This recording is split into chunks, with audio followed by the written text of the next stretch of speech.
Hey everybody and welcome back to a new tutorial in rock and soil mechanics.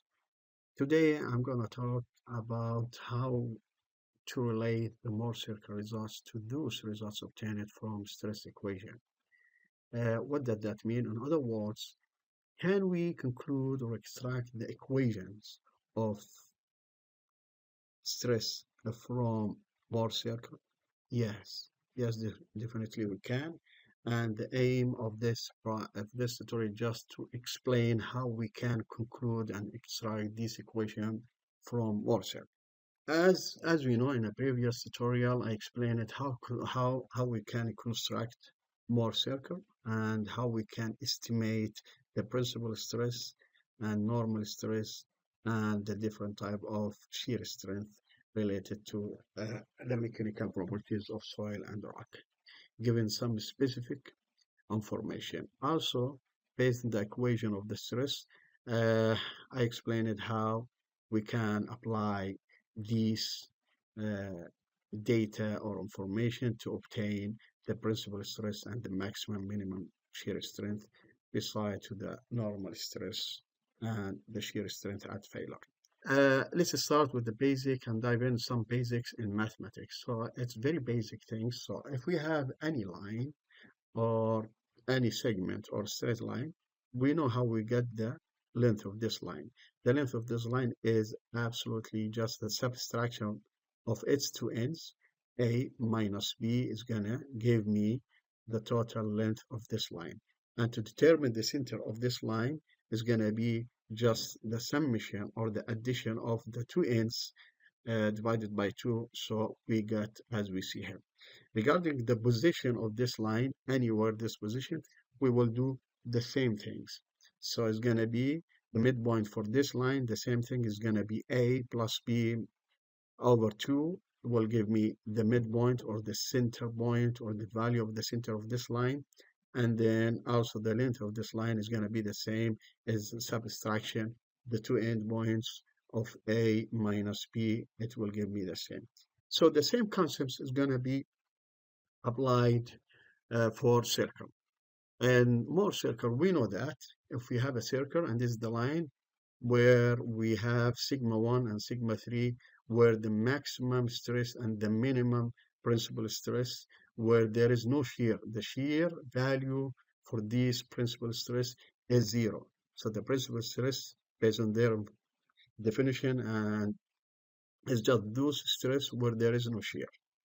So that means, okay, the length or the diameter for this line is going to be sigma 1 minus sigma 3. So in such case, the radius is going to be sigma 1 minus sigma 3 over 2. This radius is representing the maximum and the minimum shear strength. The maximum and the minimum shear strength.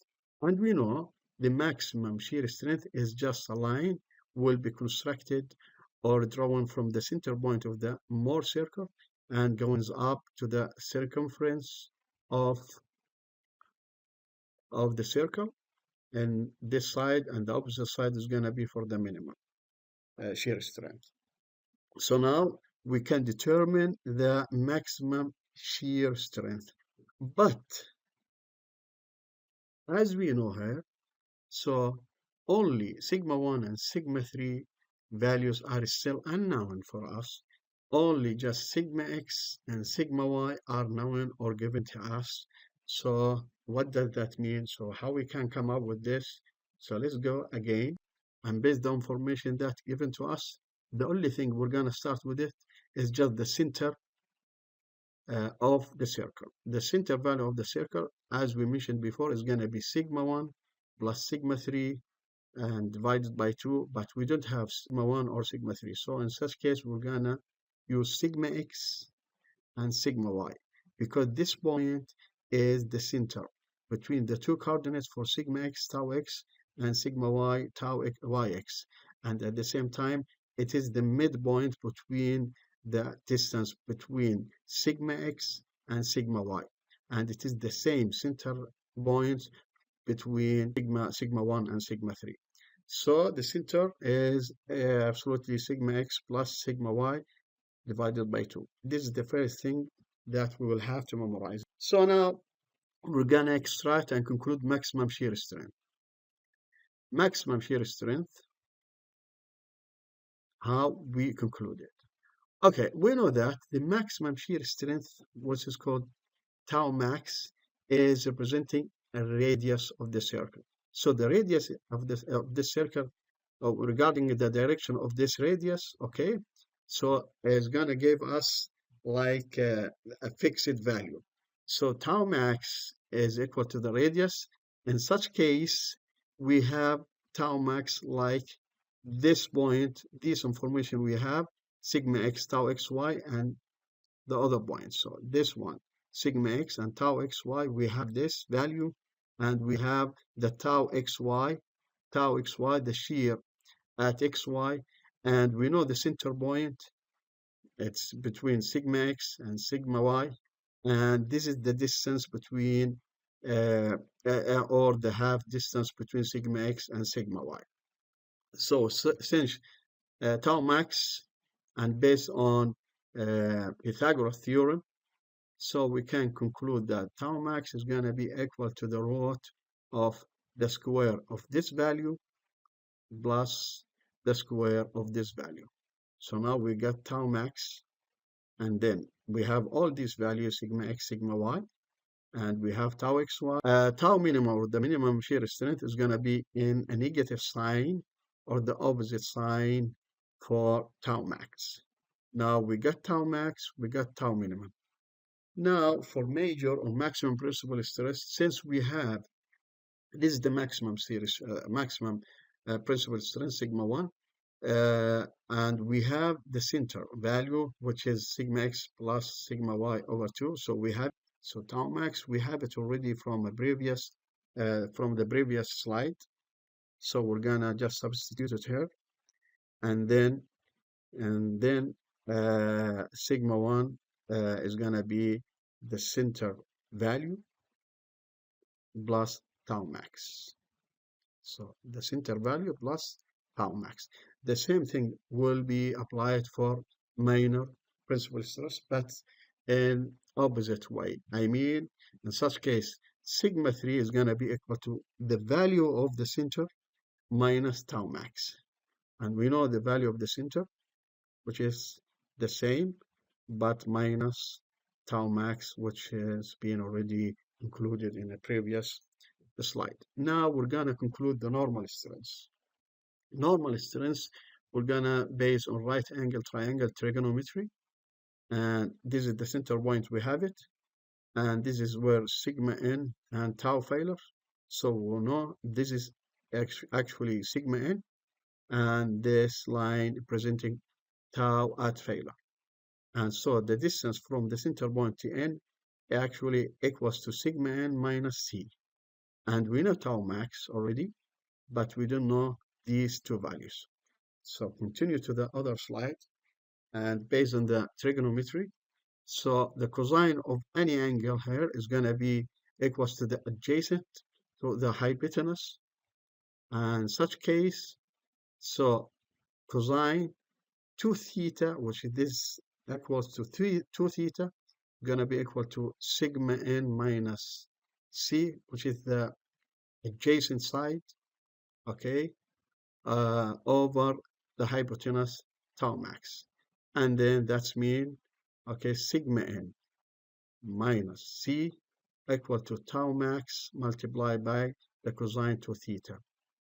However, we know tau max because tau max equal also to sigma 1 and sigma 3 divided by 2. And we have already concluded and obtained the values of sigma 1 and sigma 3.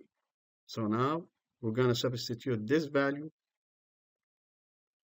tau max, with this value, and such case sigma n is minus c is going to be equal to this value. Then we will move this or shift it to the opposite side from this equation with opposite sign. It's going to be plus, in such case positive sign, and in such case sigma n, it will be equal to this. Now as we explain it, the center of this circle is sigma 1 plus sigma 3 over 2, which is equal to sigma y plus sigma x plus sigma y over 2. So the same things. So now we have done with the conclusion of sigma n, normal stress. Now the last thing just we're gonna conclude is just tau at failure, the shear strength at failure.